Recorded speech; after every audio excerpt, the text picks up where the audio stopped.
Question number 10 करते हैं। Indicate which pairs of angles are. यहाँ पे आपको एक फिगर दे रखी है और आपको ये बताना है कि कौन से एंगल्स वर्टिकली अपोजिट एंगल्स हैं और कौन से एंगल्स लीनियर पेयर में आते हैं। ठीक है, तो सबसे पहले वर्टिकली अपोजिट एंगल्स करते हैं। जब हमारी दो लाइंस इंटरसेक्ट करती है तो उसके अंदर ऐसे अपोजिट एंगल्स बनते हैं, जैसे कि ये हमारा हो गया एंगल 1, ये हो गया हमारा एंगल 2। तो ये दोनों एंगल एक दूसरे के बिल्कुल अपोजिट आ रहे हैं, इन्हें हम वर्टिकली अपोजिट एंगल्स कहते हैं और ये हमारे इक्वल होते हैं। ठीक है ना, जैसे कि ये एंगल हो गया मेरा 3, ये एंगल हो गया मेरा 4, तो 3 इक्वल होगा 4 के। अब अगर मैं इस फिगर के अंदर देखूं, ये कुछ इस तरीके से है, ये हमारा हो गया एंगल 5, क्लियर, और ये वाला एंगल हो गया इसका बिल्कुल अपोजिट एंगल, एंगल 5 के बिल्कुल अपोजिट ये आ रहा है, तो ये वर्टिकली अपोजिट एंगल हो गया। अब ये वाला जो एंगल है दो एंगल के अंदर स्प्लिट है। अगर आप यहाँ पे ध्यान से देखो, ये वाली जो लाइन है इस एंगल को दो एंगल में स्प्लिट कर रही है। ये वाली लाइन देखो इस पूरे एंगल को दो एंगल में तोड़ रही है। एक तो हो गया एंगल 2 और एक एंगल हो गया हमारा 3। ठीक है, तो एंगल 5 का वर्टिकली अपोजिट एंगल कौन से होंगे?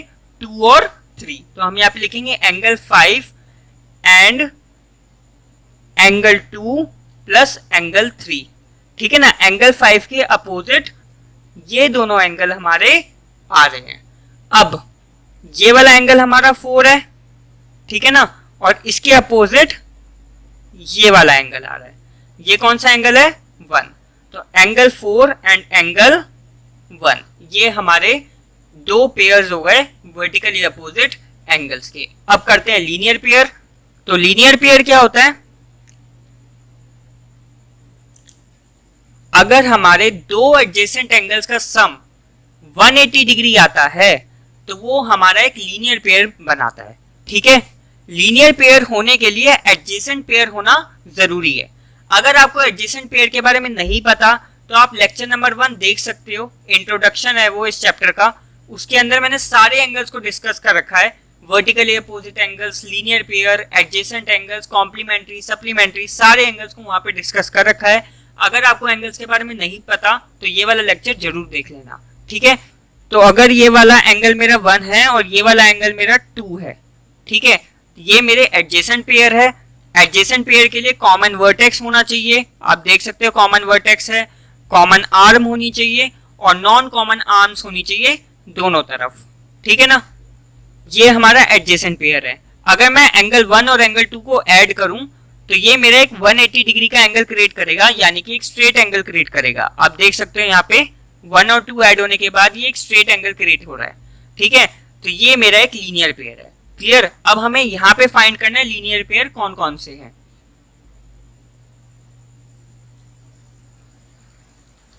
तो ये मेरा हो गया एंगल 5 और ये मेरा हो गया एंगल 1।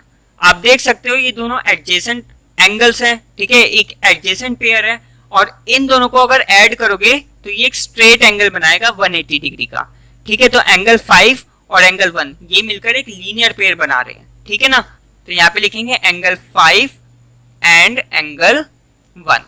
एक और लीनियर पेयर यहाँ पे क्रिएट हो रहा है, ये है हमारा एंगल 5।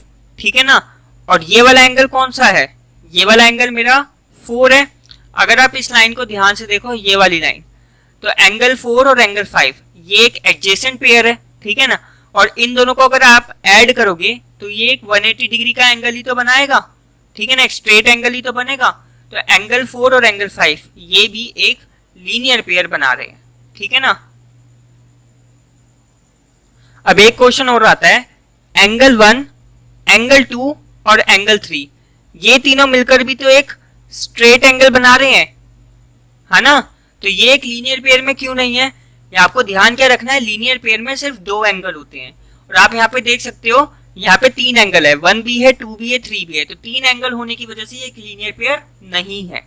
क्लियर, यहाँ पे तो सिर्फ दो एंगल थे 4 और 5 और ये मिलकर एक स्ट्रेट एंगल बना रहे हैं। ठीक है ना, तो इस वजह से ये एक लीनियर पेयर बना रहे हैं। क्लियर। अब करते हैं अगला क्वेश्चन। क्वेश्चन नंबर 11 है, in the following figure is angle 1 adjacent to angle 2, give reason. क्या बोल रहे हैं यहाँ पे, एंगल 1 एंगल 2 की क्या एडजेसेंट है, अगर है तो क्यों है, अगर नहीं है तो क्यों नहीं है। ठीक है, तो आप देख सकते हो एंगल 1 बन रहा है इधर इस वर्टेक्स पे, एंगल 2 बन रहा है यहाँ पर इस वर्टेक्स पे। एडजेसेंट एंगल्स होने के लिए 3 कंडीशन का फुलफिल होना जरूरी है। सबसे पहले common vertex, second condition common arm, third condition non common arms on the both side of common arm. Clear. तो आप यहाँ पे देख सकते हो एंगल 1 किसी और वर्टेक्स पे बन रहा है, एंगल 2 किसी और वर्टेक्स पे बन रहा है, तो पहली कंडीशन ही फुलफिल नहीं होती। कंडीशन क्या है कि दोनों एंगल्स एक ही वर्टेक्स पे होने चाहिए, और यहाँ पे ये दोनों एंगल्स अलग अलग वर्टेक्स पे बने हुए हैं, इस वजह से ये एक एडजेसेंट पेयर नहीं है। Clear. Angle 1 and angle 2 are not adjacent because there is no common vertex। जब कॉमन वर्टेक्स ही नहीं है तो एंगल 1 और एंगल 2 एडजेसेंट कहां से हो जाएंगे। ठीक है ना, तो ये आएगा इसका आंसर। अब करते हैं अगला क्वेश्चन। क्वेश्चन नंबर 12 करते हैं, find the values of the angles x, y, z in each of the following. यहाँ पे क्या करना है आपको, ये आपको कुछ फिगर्स दे रखी हैं और आपको x की वैल्यू, y की वैल्यू और z की वैल्यू निकालनी है। ठीक है, तो देख सकते हो आप यहाँ पे ये वाली दो लाइंस आपस में इंटरसेक्ट कर रही है इस पॉइंट पे। ठीक है ना, अब ये जो 55 डिग्री है ये पूरी तरीके से इस x के अपोजिट है। ठीक है ना, तो ये हमारे हो गए वर्टिकली अपोजिट एंगल्स। क्लियर। और आपको पता है वर्टिकली अपोजिट एंगल्स होते हैं हमारे इक्वल, तो यहाँ पे आ जाएगा हमारे पास x इक्वल टू 55 डिग्री। ठीक है, x की वैल्यू 55 डिग्री हो जाएगी, वर्टिकली अपोजिट एंगल्स इक्वल होते हैं। रीजन लिखेंगे, vertically opposite angles are equal. Clear. अब हमें इस y की और इस z की वैल्यू निकालनी है। क्लियर। तो अब आप यहाँ पे अगर इस फिगर को ध्यान से देखो तो यहाँ पे 55 डिग्री और y एक स्ट्रेट लाइन के ऊपर बन रहे हैं। ठीक है, आप ऐसे देख सकते हो 55 और y एक स्ट्रेट लाइन के ऊपर बन रहे हैं। यहां पर ये एक लीनियर पेयर बना रहे हैं, और आपको पता है लीनियर पेयर के अंदर दो एंगल्स का सम 180 डिग्री होता है। तो यहाँ पे 55 degree plus y equal to 180 degree हो जाएगा। क्यों होगा? क्योंकि ये दोनों एक लीनियर पेयर बना रहे हैं। क्लियर। Linear pair. अब 55 उधर जाएगा, माइनस में हो जाएगा, 180 में से 55 जाएगा, कितना बचेगा? 125 डिग्री। क्लियर। y की वैल्यू भी आ गई। अब निकालनी है z की वैल्यू।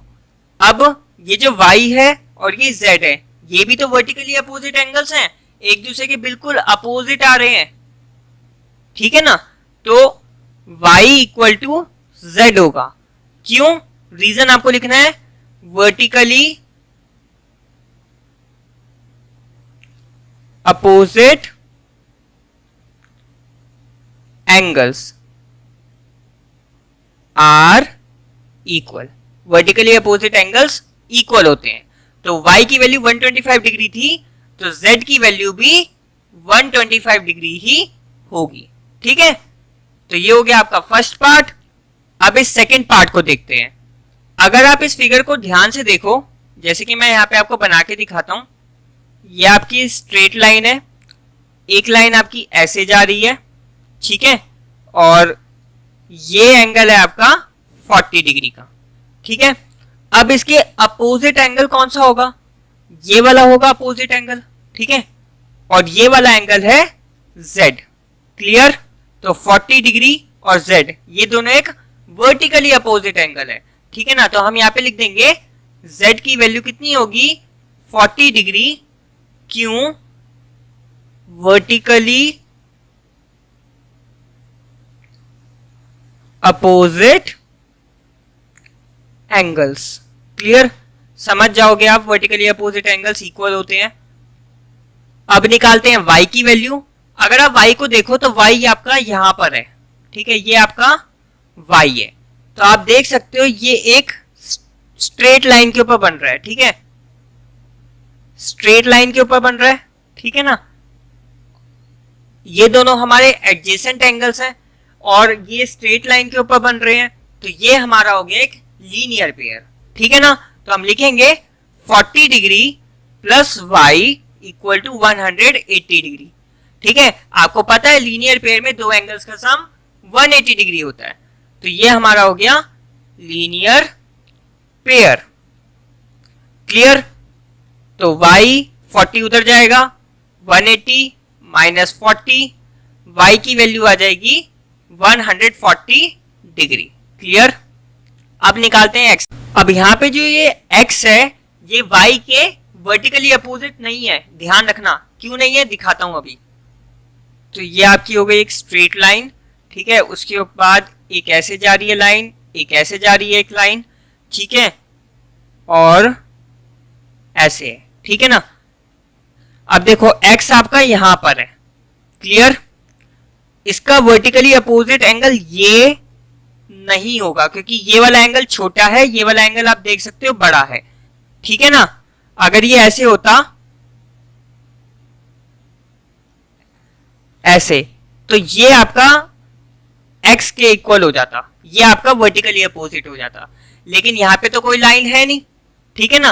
तो x और y ये दोनों वर्टिकली अपोजिट एंगल नहीं है, ठीक है ना। तो ये हमें निकालना पड़ेगा x की वैल्यू। कैसे निकालेंगे, आपको पता है जो स्ट्रेट लाइन पर एंगल बनता है वो हमारा 180 डिग्री का होता है ना। तो ये भी तो एक 180 डिग्री का एंगल बनेगा ना, ऐसे करके, यूं करके, ठीक है, एक स्ट्रेट एंगल बन रहा है ये। तो 40 degree plus x plus 25 degree, ये जो आपका 25 है, ठीक है, ये तीनों मिलकर एक स्ट्रेट लाइन, एक स्ट्रेट एंगल बना रहे हैं। क्लियर, ठीक है ना। 40 डिग्री x और 25 ये एक स्ट्रेट एंगल बना रहे हैं, तो हम लिखेंगे 40 degree plus x plus 25 degree, ठीक है ना। 40x 25 ये तीनों मिलकर 180 डिग्री का एक स्ट्रेट एंगल बना रहे हैं। क्लियर, तो हम इससे x की वैल्यू निकाल लेंगे। क्लियर, तो 40 प्लस 25 कितना होगा 65 degree plus x equal to 180 degree.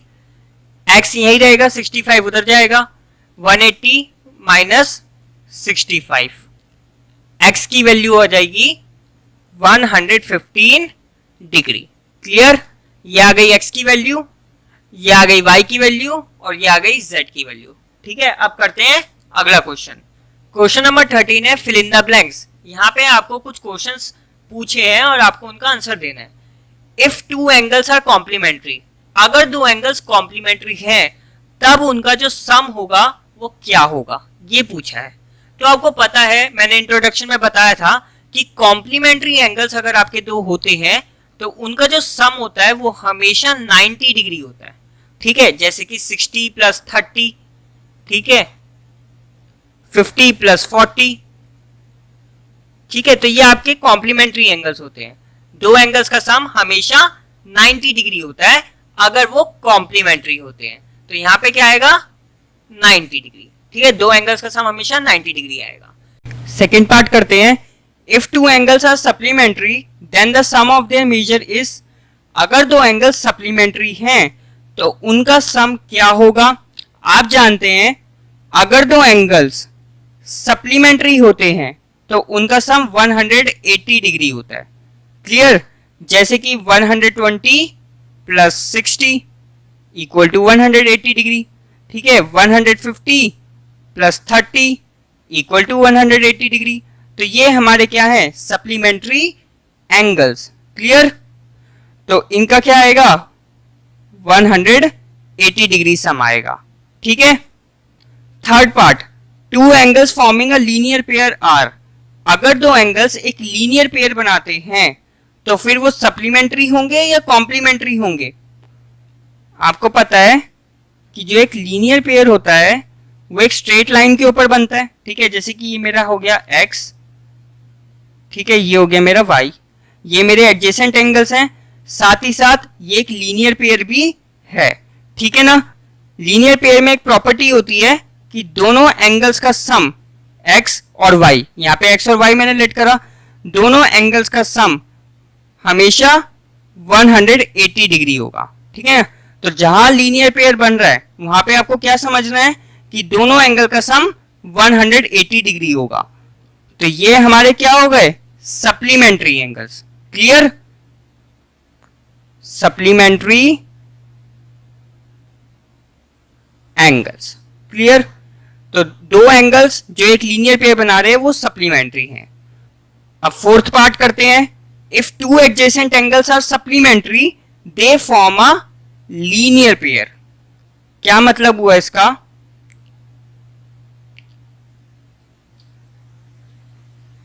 अगर दो एडजेसेंट एंगल्स सप्लीमेंट्री हैं, जैसे कि ऊपर हमने देखा x और y ये एडजेसेंट एंगल्स थे, ठीक है ना। अगर आपको एडजेसेंट एंगल्स नहीं पता तो इंट्रोडक्शन जरूर देख लेना, उसमें सारे एंगल्स को हमने डिस्कस कर रखा है, ठीक है। ये हमारे एडजेसेंट एंगल्स हैं x और y, ये सप्लीमेंट्री है, यानी कि इन दोनों को ऐड करने पे हमें क्या मिलेगा, 180 डिग्री मिलेगा।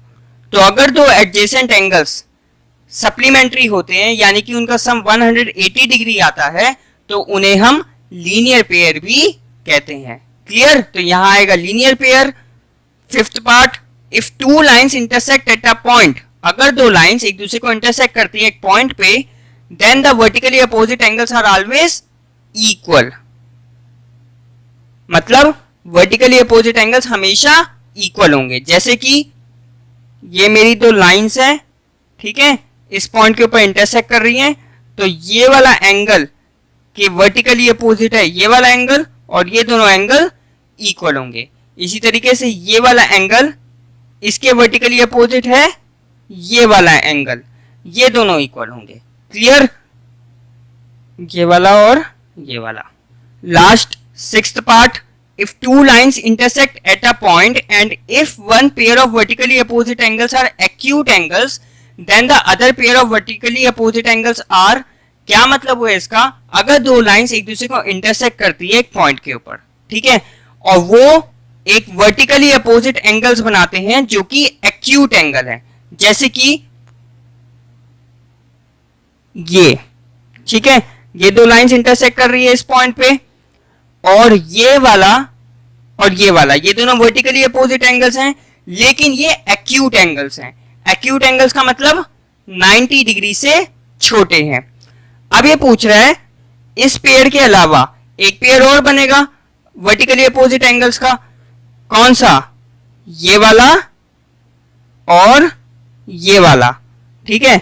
अब ये कौन से होंगे, ये हमारे 90 डिग्री से बड़े होंगे, ठीक है ना। ये 90 डिग्री से छोटे हैं, एक्यूट एंगल्स हैं, तो जो दूसरा वाला पेयर होगा वो 90 डिग्री से बड़ा होगा और 180 डिग्री से छोटा होगा, तो इसको हम क्या बोलेंगे, ऑब्ट्यूस एंगल्स। क्लियर, तो ये आपको ध्यान रखना है। अगर एक पेयर एक्यूट एंगल्स का है तो दूसरा वाला पेयर ऑब्ट्यूस एंगल का होगा। क्लियर, क्वेश्चन नंबर 14 करते हैं। In the adjoining figure name the following pairs of angles. इस फिगर को देख के आपको इनका आंसर लिखना है। क्लियर, तो सबसे पहला आता है ऑब्ट्यूस वर्टिकली अपोजिट एंगल्स। इसमें से कौन सा पेयर होगा जो ऑब्ट्यूस वर्टिकली अपोजिट एंगल्स होगा, यानी कि ऐसा पेयर जो कि 90 डिग्री से बड़ा होगा और 180 डिग्री से छोटा होगा, क्योंकि यहाँ पे ऑब्ट्यूस बोला है, ठीक है, और साथ ही साथ वो वर्टिकली अपोजिट भी होगा। तो देखो मैं यहाँ पे बना के दिखाता हूं, वो ये हो गया और ये हो गया, ठीक है ना। नाम दे देता हूं इसको बी डी, ये मेरी बी डी है, ठीक है, और ये है मेरी ए सी। अब देखो ये पॉइंट है मेरा ओ, ये वाला एंगल और ये वाला एंगल, ये दोनों वर्टिकली अपोजिट एंगल्स हैं, ठीक है ना, लेकिन ये 90 डिग्री से छोटे हैं, तो ये हमारे हो गए एक्यूट एंगल्स। वहीं अगर मैं इस वाले एंगल को देखूं और इस वाले एंगल को देखूं, तो ये वाले भी वर्टिकली अपोजिट एंगल्स हैं, ठीक है, एक दूसरे के बिल्कुल अपोजिट आ रहे हैं, और साथ ही साथ ये ऑब्ट्यूज एंगल है क्योंकि ये 90 डिग्री से बड़े हैं और 180 डिग्री से छोटे हैं, ठीक है ना, तो ऑब्ट्यूज एंगल्स भी हैं और साथ ही साथ वर्टिकल अपोजिट एंगल्स भी हैं। तो इसका आंसर आएगा ए ओ डी और B O C and B O C, ये वाला एंगल है, देखो ये और ये, ठीक है ना। अब करते हैं सेकेंड वाला पार्ट, एडजेसेंट कॉम्प्लीमेंट्री एंगल्स, ऐसे एंगल्स जो एडजेसेंट हो और साथ ही साथ कॉम्प्लीमेंट्री एंगल्स हो, यानी कि दोनों एंगल्स को ऐड करने पे क्या मिले आपको, 90 डिग्री मिले। कॉम्प्लीमेंट्री एंगल्स वही होते हैं, दोनों को ऐड करने पर 90 डिग्री मिलता है, लेकिन आपको ये भी ध्यान रखना है साथ साथ में वो एडजेसेंट भी होना चाहिए, ठीक है। तो देखते हैं इसमें कौन सा होगा।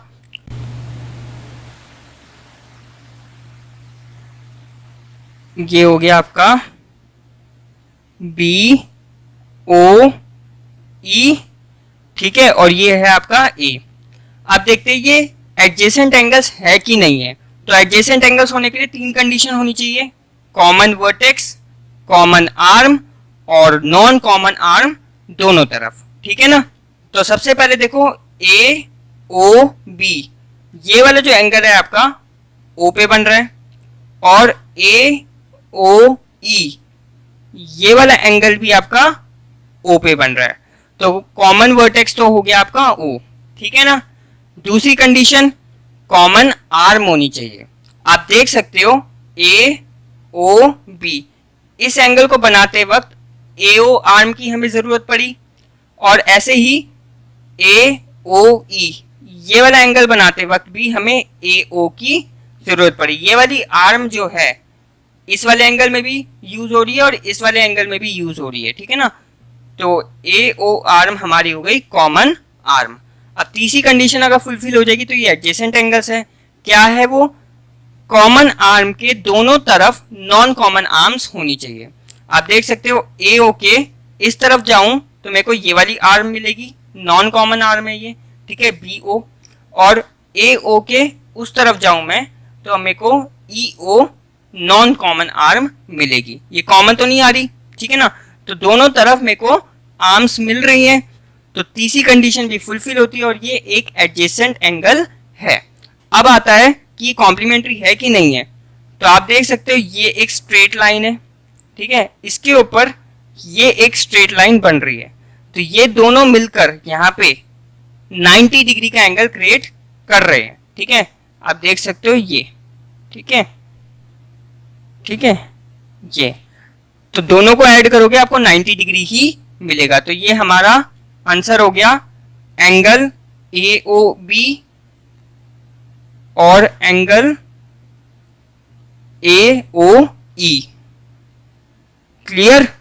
थर्ड पार्ट क्या है, इक्वल सप्लीमेंट्री एंगल्स, ऐसे एंगल्स जो कि इक्वल हो साथ ही साथ सप्लीमेंट्री भी हो, यानी कि दोनों को ऐड करने पे आपको क्या मिले, 180 डिग्री मिले, ठीक है। तो देखते हैं, तो आप देख सकते हो ई ओ बी ये एक 90 डिग्री का एंगल क्रिएट कर रहा है। सिमिलरली ई ओ डी ये भी तो एक 90 डिग्री का एंगल क्रिएट कर रहा है, ठीक है ना। तो ये देखो ये भी 90 डिग्री है, ये भी 90 डिग्री है, ठीक है। दोनों को ऐड करोगे आपको मिल जाएगा 180। तो ये दोनों एंगल इक्वल हैं और सप्लीमेंट्री हैं, ठीक है। कुछ इस तरीके से है ये ई ओ बी और ई ओ डी, ठीक है। तो यहां लिख देंगे angle E O B and angle E O D. Clear. अब फोर्थ वाला अनइक्वल सप्लीमेंट्री एंगल्स, ऐसे एंगल्स जो कि अनइक्वल हो और साथ ही साथ सप्लीमेंट्री भी हो, यानी कि दोनों को ऐड करते वक्त 180 मिले, लेकिन इस बार ये जो एंगल्स हैं इक्वल नहीं होंगे, ठीक है ना। तो अगर मैं इस लाइन को देखूं AC, ठीक है ना,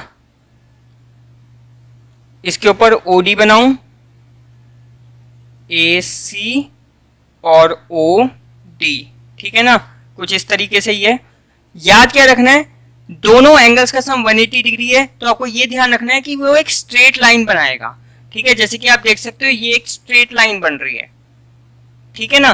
तो स्ट्रेट लाइन मतलब स्ट्रेट एंगल, और स्ट्रेट एंगल कितने का होता है, 180 डिग्री का होता है, ठीक है। तो यहाँ पे एक 180 डिग्री का एंगल क्रिएट होगा।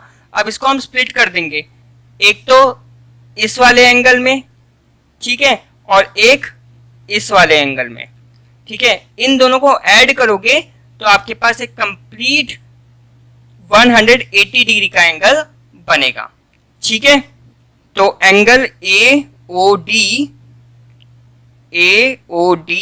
इसके अंदर आपको DOC को ऐड करना है, एंड एंगल DOC, इन दोनों को जब आप ऐड करोगे तो आपको 180 डिग्री ही मिलेगा, और ये हो गए आपके अनइक्वल सप्लीमेंट्री एंगल्स। क्लियर।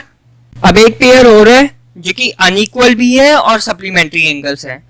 कौन सा है वो, AOE ये वाला एंगल और EOC ये वाला एंगल, ठीक है। अगर इन दोनों को ऐड करोगे तो आपका 180 डिग्री आएगा, ठीक है ना। मैं एक बार बना के दिखा देता हूं, ये कुछ इस तरीके से है, ACEO, ठीक है ना। तो ये आपका ये वाला एंगल और ये वाला एंगल, ये दोनों का सम 180 डिग्री आएगा, और ये दोनों अनइक्वल है, तो इसका ये भी आ जाएगा आंसर, एंगल AOE, ठीक है, साथ में EOC, ठीक है ना। तो ये दो पेयर्स इसमें निकल सकते हैं। अब आता है adjacent angles that do not form a linear pair, ऐसे एडजेसेंट एंगल्स जो कि लीनियर पेयर नहीं बनाए। तो एडजेसेंट पेयर तो आपको पता है, कॉमन वर्टेक्स होना चाहिए, कॉमन आर्म होनी चाहिए, और नॉन कॉमन आर्म्स होनी चाहिए दोनों तरफ।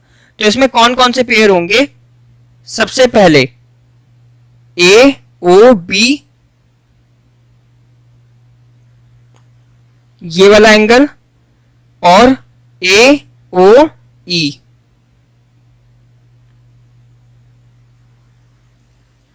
ये वाला एंगल और ये वाला एंगल, ये दोनों एडजेसेंट एंगल्स हैं। क्यों, क्योंकि कॉमन वर्टेक्स आपका O है, कॉमन आर्म आपकी है AO, और नॉन कॉमन आर्म्स भी दोनों तरफ है, आप देख सकते हो। तो ये आपके एडजेसेंट एंगल्स हैं, और ये एक लीनियर पेयर नहीं बना रहे, क्योंकि लीनियर पेयर में जो एंगल्स का जो सम होता है वो 180 डिग्री होता है, और आप देख सकते हो इन दोनों एंगल्स को ऐड करने पे 180 डिग्री तो नहीं आएगा। तो ये एडजेसेंट एंगल्स तो हैं, लेकिन लीनियर पेयर नहीं है।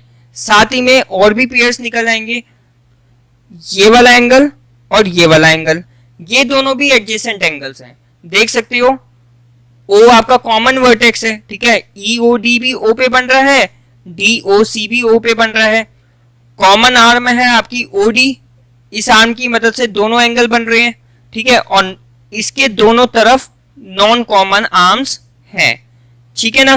तो एडजेसेंट एंगल्स हैं ये, लेकिन लीनियर पेयर नहीं है, क्योंकि इन दोनों का सम 180 डिग्री नहीं आएगा। अगर 180 डिग्री आता तो ये एक लीनियर पेयर क्रिएट करता। तो इसका हो जाएगा एंगल EOD